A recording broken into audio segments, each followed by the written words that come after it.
Hello students! Today I want to look at using base 10 blocks to help us add numbers. So we're going to be looking at adding 3-digit numbers. And we're going to take a look at that in just a second. But what I want us to use is these base 10 blocks. And you guys should have some like this or maybe a little different. You have a big one like this, a medium-sized one like this, and some little tiny ones like this. And we can use these blocks to build numbers and to represent numbers. This represents 1. This one is like 10 of these little ones. So it represents the number 10. This big one here is like 100 of these little ones, or 10 of these medium-sized ones. This represents the number 100.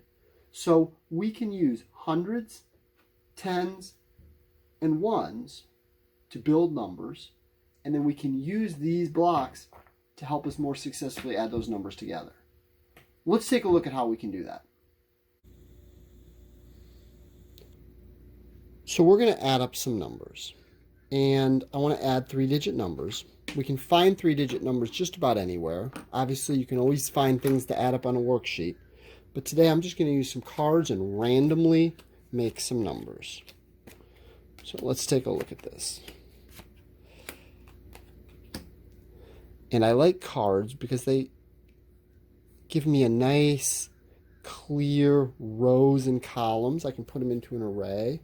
But you could randomly determine numbers with dice, with a spinner, or you could just make numbers up. We're just practicing adding, so it doesn't really matter which numbers we add. But I will say that I want to keep my numbers organized. I find that I make the most mistakes when my numbers become sloppy. And the best way for me to be successful with my arithmetic is to keep my numbers organized. I'm going to draw these column lines to show where my numbers are. And I'm going to label these columns. This is going to be my hundreds, my tens, and my ones.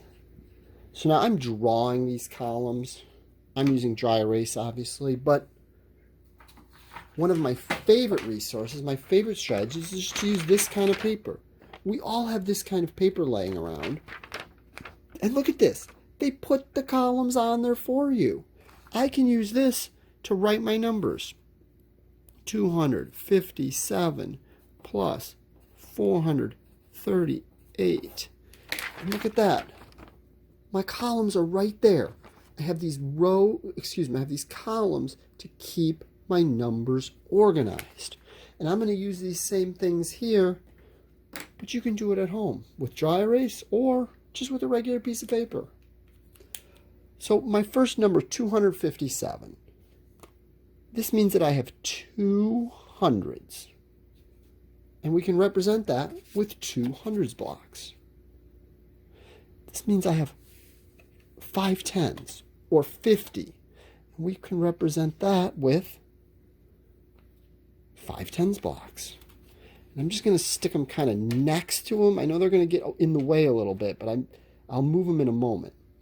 We have 7 ones, which of course can be represented with 7 of these little guys, these unit cubes.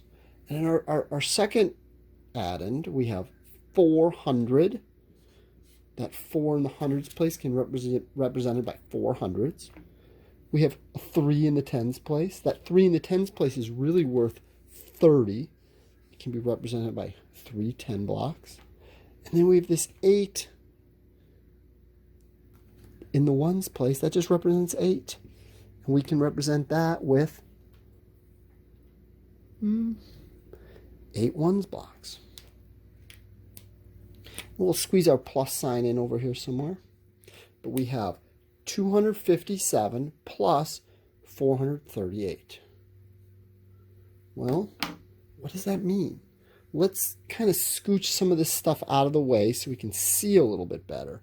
But let's remember that each of these piles here is kind of representing one of these digits. Now, we want to add this up. First thing we're going to do, pretty please, with bacon bits on top, start with the ones place. Not because you have to. You certainly don't have to. But I think you're going to find that it's easier if you start with the ones place. And when you see what's about to happen, I think you'll see why. 7 plus 8. Now, there's a lot of ways we can figure that out. We can count that on our fingers. We can use a calculator. We can use a number line. Hopefully, eventually, you'll memorize it. I've got it memorized, and I know that 7 plus 8 is 15. So, 15.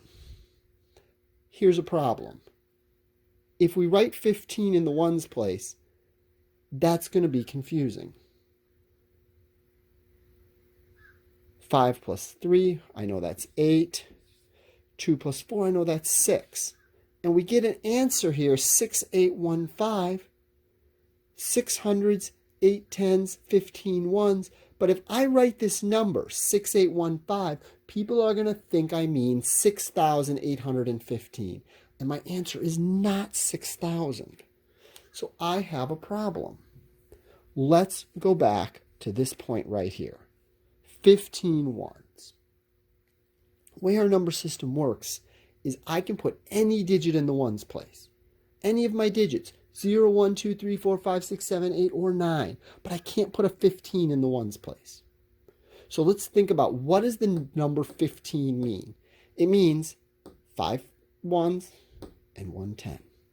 So let's take a look at what that means with our blocks here. 1, 2, 3, 4, 5, 6, 7, 8, 9, 10, 11, 12, 13, 14, 15. 15 blocks. But let's look at them in a slightly different way. Let's take 2, 4, 6, 8, 10. And then we have 5 more. 10 and 5, 15. What if we were to glue these together into a 10 rod? I could do that. I don't want to do that. It takes too long. It'd take me all day for the glue to dry. So instead of gluing them, let's just take a tens rod and we'll just get rid of those and keep that. Still 15, right? 10 and 5. But now we can put our 5 here and take this 1 and move it somewhere else, because this 1 is now this 10 rod, 1 10. One group of 10. We already have 3 groups of 10 and 5 groups of 10. What if we have one more group of 10? And what if we put that number right up here? Get rid of it here and move it right up there. Let's move these aside for just a second. So we used to have 5 plus 3, but now we have 5 plus 3 plus 1 more. 3 plus 5 plus 1 more. Well, what is that? 1, 2, 3, 4, 5 plus 3 more, 6, 7, 8 plus 1 more is 9. We have 9 tens.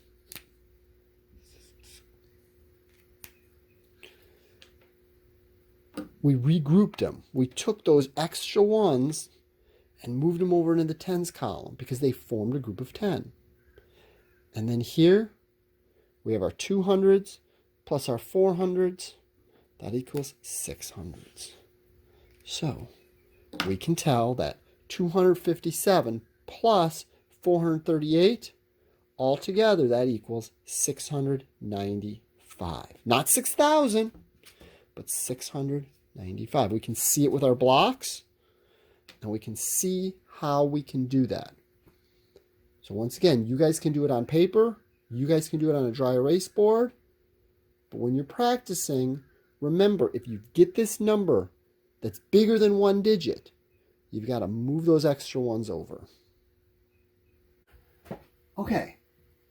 Hopefully, you've seen how you can use base 10 blocks to more successfully add numbers.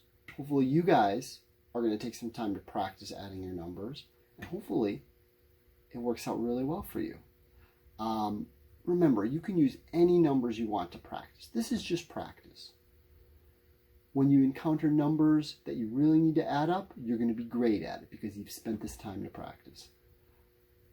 I can't wait to see what you guys do, and I'll see y'all again real soon.